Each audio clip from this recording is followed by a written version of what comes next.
প্রধানমন্ত্রীর সভাপতিত্বে নতুন ৩ উপজেলা ও ১ থানার অনুমোদন। জন্মসূত্রে নাগরিকত্ব বহাল রাখল মার্কিন সুপ্রিম কোর্ট, ট্রাম্পের বড় পরাজয়। ফিফার পেজে বাংলা গান, যদি লক্ষ্য থাকে অটুট, আবেগ আপ্লুত গীতিকার আসিফ ইকবাল।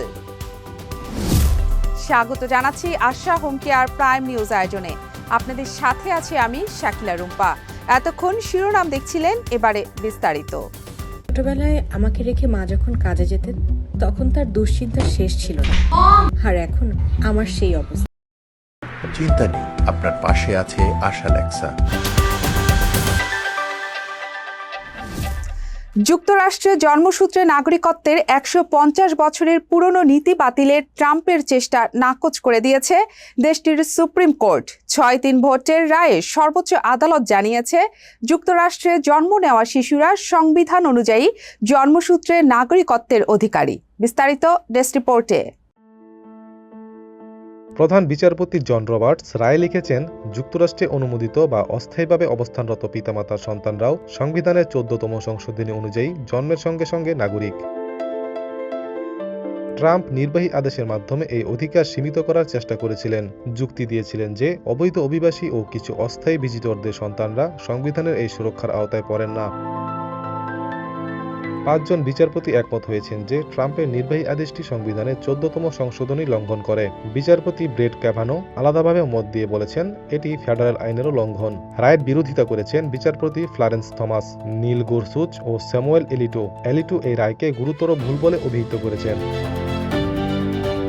ট্রাম্প ট্রুথ সোশ্যালে লিখেছেন, এই সিদ্ধান্ত দুর্ভাগ্যজনক এবং তিনি আইন প্রণয়নের মাধ্যমে জন্মসূত্রের নাগরিকত্ব বাতিলের লড়াই চালিয়ে যাবেন। হোয়াইট হাউসের chief of staff Steven Miller এটিকে সুপ্রিম কোর্টের ইতিহাসে অন্যতম ধ্বংসাত্মক ও ন্যাক্কারজনক সিদ্ধান্ত বলে সমালোচনা করেছেন। তবে অভিবাসন অধিকার সংগঠনগুলো এই রায়কে স্বাগত জানিয়েছে। হাউস ডেমোক্র্যাট নেতা হাকিম জেফ্রিস বলেছেন, সর্বোচ্চ আদালত অবশেষে নিশ্চিত করেছে যে যুক্তরাষ্ট্রে জন্ম নেওয়া সকলেই আমেরিকান নাগরিক। উল্লেখ্য, ১৮৬৮ সালে গৃহযুদ্ধের পর মূলত সদ্য মুক্ত দাসদের নাগরিকত্ব নিশ্চিত করতে সংবিধানের ১৪তম সংশোধনী যুক্ত করা হয়েছিল। তখন থেকে যুক্তরাষ্ট্রে জন্ম নেওয়া প্রত্যেককেই নাগরিকত্ব দেওয়া হয়ে আসছে। ATV USA international desk. চাঁদে স্থায়ী মানব বসতি গড়ে তোলার স্বপ্ন এগিয়ে নিচ্ছে মার্কিন মহাকাশ সংস্থা নাসা। ৩টি বেসরকারি কোম্পানিকে $৫৯ কোটি চুক্তি দিয়ে চাঁদের মাটিতে অবকাঠামো গড়ে তোলার কাজ শুরু করেছে সংস্থাটি। বিস্তারিত ডেস্ক রিপোর্টে।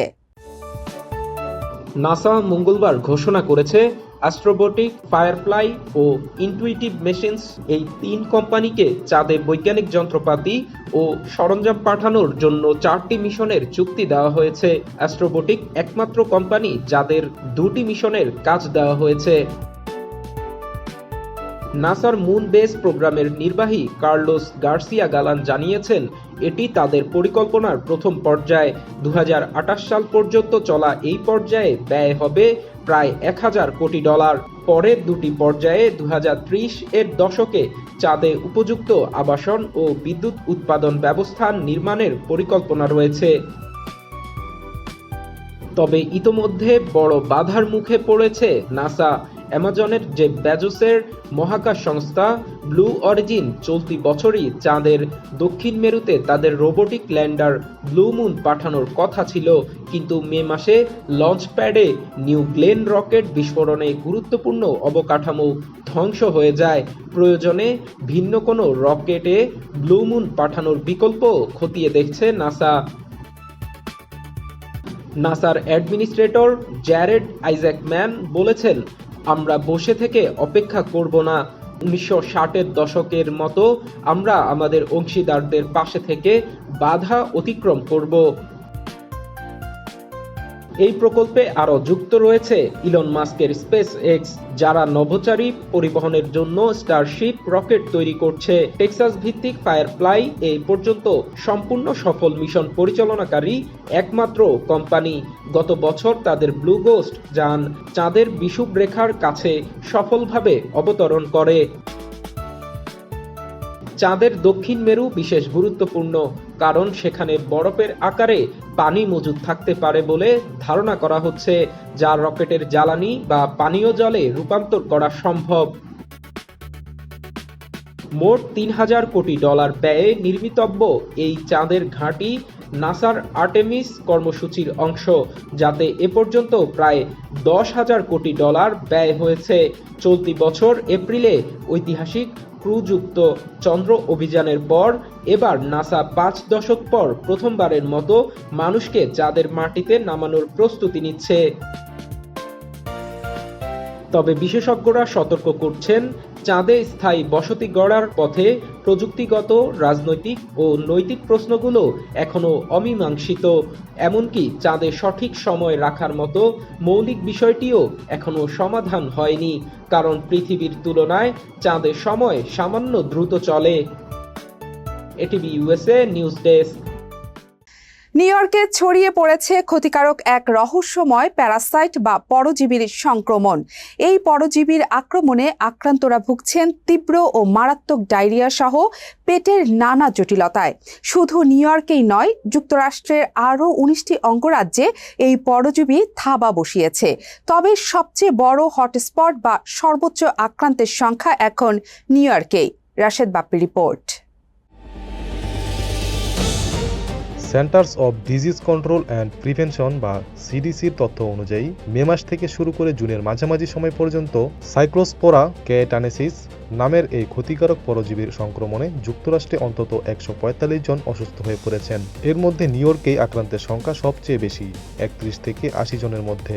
আশার কথা হলো এখন পর্যন্ত কোনো মৃত্যুর খবর পাওয়া যায়নি।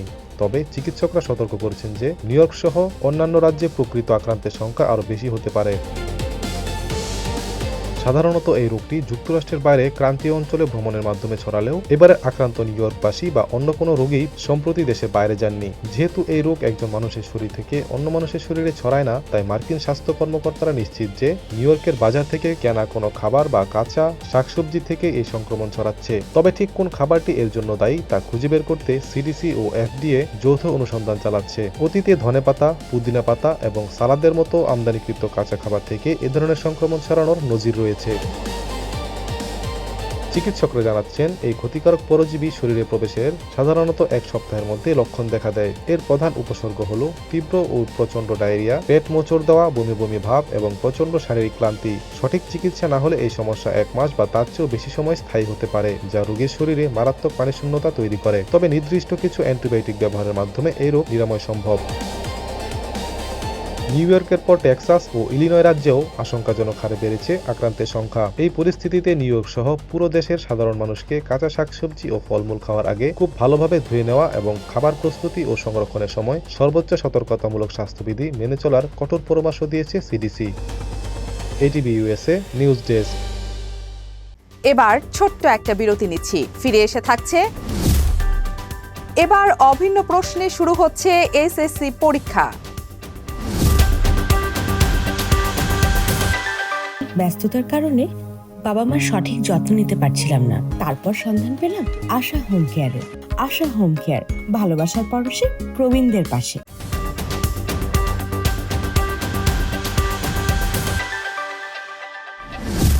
স্বাগত আবারও আশা হোম কেয়ার প্রাইম নিউজ আয়োজনে।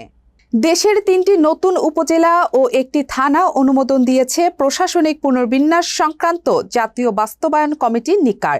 বুধবার সচিবালয়ে মন্ত্রিপরিষদ বিভাগের সভাকক্ষে প্রধানমন্ত্রী তারেক রহমানের সভাপতিত্বে নিকার 121তম বৈঠকে এই অনুমোদন দেওয়া হয়।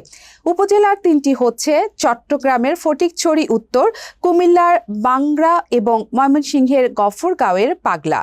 অনুমোদন পাওয়া নতুন থানার নাম হালদা, যাকে চট্টগ্রামের হাটহাজারী থানা থেকে পৃথক করা হয়েছে। প্রধানমন্ত্রী তারেক রহমানের সভাপতিত্বে প্রশাসনিক পুনর্বিন্যাস সংক্রান্ত জাতীয় বাস্তবায়ন কমিটি নিকারের বৈঠকে এসব উপজেলা ও থানা অনুমোদন হয়। এছাড়া রাজধানী উন্নয়ন কর্তৃপক্ষের আওতাধীন পূর্বাঞ্চল নতুন শহর প্রকল্প এলাকার নারায়ণগঞ্জ ও গাজীপুর জেলা প্রকল্পের অংশগুলো ঢাকা জেলার অন্তর্ভুক্ত করার সিদ্ধান্ত হয়েছে। বৃহস্পতিবার থেকে হতে যাচ্ছে 2026 সালের SSC ও সমমানের পরীক্ষা। এবার 9 সাধারণ শিক্ষা বোর্ডে অভিন্ন প্রশ্নপত্রে পরীক্ষা হবে। পূর্ণাঙ্গ সিলেবাসে অনুষ্ঠিত হওয়া এ পরীক্ষায় অংশ নিচ্ছেন 12,70,583 জন পরীক্ষার্থী।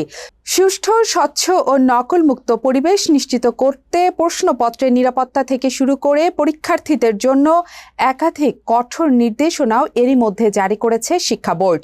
এ বছরের এসএসসি ও সমমানের লিখিত পরীক্ষা চলবে 2 জুলাই থেকে 8 আগস্ট পর্যন্ত। ব্যবহারিক পরীক্ষা শেষ করতে হবে 15 আগস্টের মধ্যে।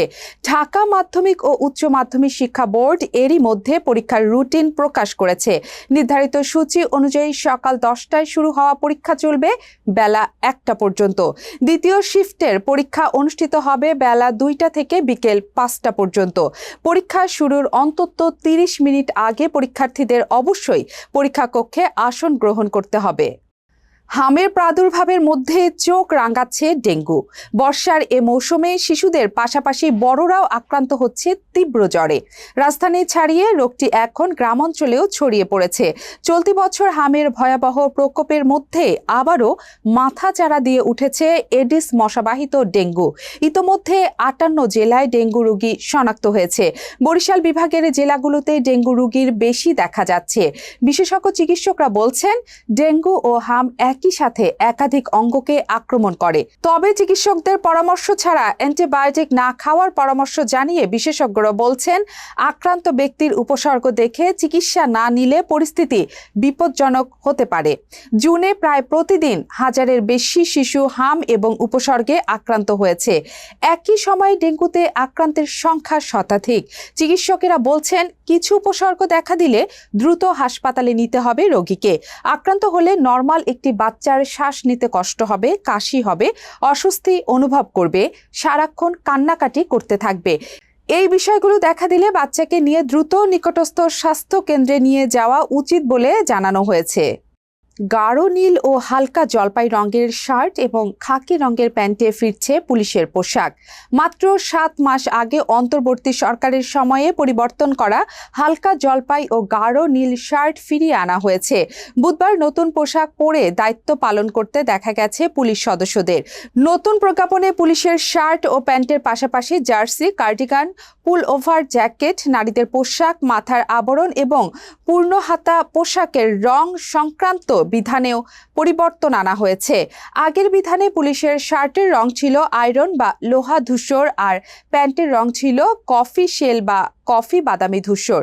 প্রজ্ঞাপনে বলা হয়, আগে লোহা ধূসর রঙের শার্টের ওপর লোহা ধূসর রঙের ফুল হাতা জার্সি, কার্ডিগান বা পুল ওভার ব্যবহারের কথা ছিল। নতুন বিধানে সেটির পরিবর্তনে নীল রঙের শার্টের ওপর গাঢ় নীল রঙের ফুলহাতা জার্সি, কার্ডিগান বা পুলওভার যুক্ত করা হয়েছে। প্রজ্ঞাপন অনুযায়ী জেলা পুলিশ এবং এপিবিএন, এসপিবিএন, এসবি, সিআইডি ও র্যাব ছাড়া অন্যান্য ইউনিটের ক্ষেত্রে ট্রাউজার হবে খাকি রঙের টিসি টুয়েল কাপড়ের, শার্ট হবে গাঢ় নীল রঙের টিসি প্লেন ফেব্রিক কাপড়ের। শার্টের সামনে 4টি পকেট থাকবে। সামনের অংশে সমদূরত্বে 7টি বোতাম থাকবে। ঢাকা সড়কে দীর্ঘদিনের যানজট সমস্যা কমাতে 2025-2045 মেয়াদের সংশোধিত কৌশলগত পরিবহন পরিকল্পনার খসড়ায় কিলোমিটার প্রতি 6.27 টাকা হারে যানজট শুল্ক আরোপের প্রস্তাব সুপারিশ করা হয়েছে। জানা যায়, প্রস্তাব অনুযায়ী এই শুল্ক রাজধানীর সব সড়কের নয়, বরং মেট্রো রেল, বিআরটি এবং উন্নত বাস সেবা চালু থাকা করিডোরে চলাচলকারী প্রাইভেট কার, মোটরসাইকেল ও ট্রাকের ক্ষেত্রে প্রযোজ্য হবে। তবে পরিকল্পনায় বলা হয়েছে, নির্ভরযোগ্য ও সহজলভ্য গণপরিবহন ব্যবস্থা নিশ্চিত করার পরই এ শুল্ক কার্যকর করা উচিত। বিশ্বব্যাংক ও বাংলাদেশ প্রকৌশল বিশ্ববিদ্যালয়ের সড়ক দুর্ঘটনা গবেষণা ইনস্টিটিউটের এক প্রতিবেদনে বলা হয়, 2007 সালে ঢাকার সড়কে যানবাহনের গড় গতি ছিল ঘন্টায় প্রায় 21 কিলোমিটার, যা 2022 সালে কমে দাঁড়ায় মাত্র 4.8 কিলোমিটারে।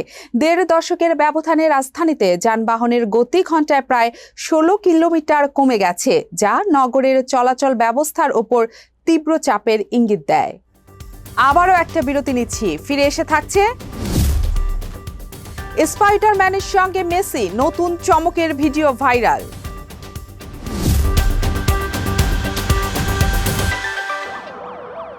আমি যদি মিথ্যে বলতাম তাহলে আমার ছেলেটা কি শিখত?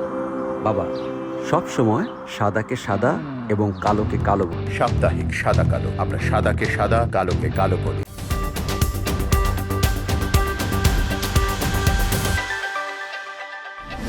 ফিরে এলাম আশা হোম কেয়ার প্রাইম নিউজে। এবার খেলার খবর। ফুটবল মাঠে অসাধারণ নৈপুণ্যের জন্য পরিচিত মহাতারকা লিওনেল মেসি এবার দেখা দিলেন মার্ভেলের জনপ্রিয় সুপার হিরো স্পাইডারম্যানের সঙ্গে। আসন্ন চলচ্চিত্র স্পাইডারম্যান ব্র্যান্ড নিউ ডের একটি প্রচারণামূলক বিজ্ঞাপনে টম হল্যান্ডের স্পাইডারম্যানের সঙ্গে মেসির উপস্থিতি প্রকাশের পর থেকেই ভিডিওটি সামাজিক যোগাযোগ মাধ্যমে ব্যাপক আলোচনার জন্ম দিয়েছে। এই বিজ্ঞাপনটি প্রচারের পর থেকে সোশ্যাল মিডিয়ায় ব্যাপক উচ্ছ্বাস দেখা গেছে। ফুটবল প্রেমী এবং মার্ভেল ভক্ত উভয়ের কাছে ভিডিওটি এরই মধ্যে আগ্রহের কেন্দ্রবিন্দুতে জায়গা করে নিয়েছে। অনেকেই বলছেন পর্দায় মেসি ও স্পাইডারম্যানের এই অপ্রত্যাশিত জুটি বছরের সেরা বিজ্ঞাপন। তবে স্পাইডারম্যানের বিজ্ঞাপনে মেসির এই আকর্ষণীয় ক্যামিও মূলত বিশ্বকাপ কেন্দ্রিক বিজ্ঞাপনে তার দীর্ঘ উপস্থিতির একটি ধারাবাহিকতা মাত্র। ফুটবল বিশ্বকাপ 2026 শুরুর আগে বিভিন্ন ব্র্যান্ড ও পণ্যের মোটা অঙ্কের বিজ্ঞাপনে দেখা গেছে আর্জেন্টাইন এই তারকাকে। শেষ করার আগে থাকছে বিনোদনের খবর। বিশ্বের সবচেয়ে বড় ফুটবল আসরে অফিসিয়াল প্ল্যাটফর্মে এবার জায়গা করে নিল বাংলা গান। ফিফা বিশ্বকাপের অফিসিয়াল ফেসবুক পেজে কোনো অনুবাদ ছাড়াই বাংলা ব্যবহার করা হয়েছে। যদি লক্ষ্য থাকে অটুট, বিশ্বাস হৃদয়ে লাইনটি। বিস্তারিত ডেস্ক রিপোর্টে।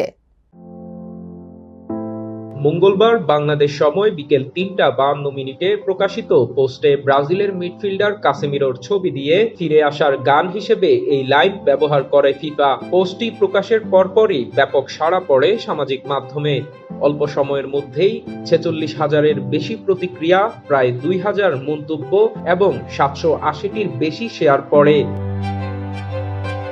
গানটির গীতিকার আসিফ ইকবাল জানান, 2004 সালে ক্লোজ আপ 1 তোমাকেই খুঁজছে বাংলাদেশ প্রতিযোগিতার জন্য গানটি লিখেছিলেন তিনি। সুর করেছিলেন নকিব খান, আয়ুব বাচ্চু, পার্থ বড়ুয়া, কনক চাপা, বাপ্পা মজুমদার, দিনাত জাহান মুন্নি সহ একাধিক শিল্পী কণ্ঠ দিয়েছিলেন। আসিফ ইকবাল ফেসবুকে লিখেছেন, আল্লাহর পরিকল্পনা আমার কল্পনার চেয়ে অনেক বড়। আজ সেই এক লাইন ফিফা বিশ্বকাপের অফিসিয়াল পেজে বাংলায় কোনো অনুবাদ ছাড়া পৃথিবীর সবচেয়ে বড় ফুটবল মঞ্চে। গানটির এই যাত্রা নিয়ে তিনি লিখেছেন একটা লাইন, গান থেকে সংসদে, সংসদ থেকে বইয়ের নামে, বই থেকে ফিফার পেজে, প্রতিটা ধাপে আমি শুধু দিয়ে গেছি, কোনোদিন ভাবিনি কোথায় কি পৌঁছাবে। তবে এই অর্জনকে নিজের বলে দাবি করতে রাজি নন আসিফ। তিনি বলেছেন, এই অর্জন আমার না, এই অর্জন বাংলাদেশের, বাংলা ভাষার। চট্টগ্রামের একটা ছেলে একদিন একটা লাইন লিখেছিল, সেই লাইন আজ বিশ্বমঞ্চে। কারণ ছোট দেশের ছোট মানুষের কথাও একদিন পৃথিবীর সবচেয়ে বড় মঞ্চে পৌঁছায়, শুধু লক্ষ্য থাকতে হয় অটুট। ATV USA news desk. Asha home care prime news শেষ করার আগে শিরোনামগুলো আরও একবার। প্রধানমন্ত্রীর সভাপতিত্বে নতুন 3 উপজেলা ও 1 থানার অনুমোদন। জন্মসূত্রে নাগরিকত্ব বহাল রাখল মার্কিন সুপ্রিম কোর্ট, ট্রাম্পের বড় পরাজয়। ফিফার পেজে বাংলা গান, যদি লক্ষ্য থাকে অটুট, আবেগ আপ্লুত গীতিকার আসিফ ইকবাল। এতক্ষণ আশা হোম কেয়ার প্রাইম নিউজ আয়োজনে আমাদের সাথে থাকার জন্য ধন্যবাদ। এটিভি ইউএসএ দেখতে ডাউনলোড করুন অ্যাপ, চোখ রাখুন এটিভি ইউএস এর ফেসবুক পেজ ও ইউটিউব চ্যানেলে। থাকুন এটিভি ইউএস এর সাথে, থাকুন সংবাদে, সংস্কৃতিতে, বিশ্বজুড়ে বাঙালিয়ানায়।